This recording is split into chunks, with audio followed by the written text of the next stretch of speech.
Loin de moi la pensée de me glorifier d'autre chose que de la croix de notre Seigneur Jésus-Christ, dit l'apôtre Paul, bien-aimé de le Seigneur. Les ordonnances qui te condamnaient, bien-aimé, ont été clouées à la croix. La croix est le symbole de la chrétienté. Jésus-Christ a payé la rançon de nos péchés à la croix, dit Colossiens chapitre 2, le verset 14. Il a effacé l'acte dont les ordonnances nous condamnaient et qui subsistait contre nous.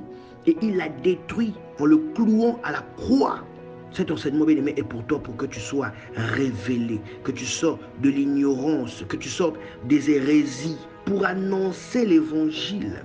Et cela sans la sagesse du langage, afin que la croix de Christ ne soit pas rendue vaine. 1 Corinthiens chapitre 1, le verset 17. C'est Jésus-Christ qui va te sauver comme il a sauvé le bon larron, comme il a sauvé le brigand à la croix. Jésus-Christ est parti à la droite du Père. Il a dit, tu seras avec moi aujourd'hui dans le paradis. Vous voyez Matthieu chapitre 3, le verset 7 nous dit, fuir la colère à venir. Et Jésus dit encore quelque part dans Matthieu chapitre 25, le verset 41. Il dirait à ceux qui seront à sa gauche, retirez-vous de moi, maudits, allez dans le feu éternel, où leur verre ne meurt point, et où le feu ne s'éteint point. Marc chapitre 9, le verset 48.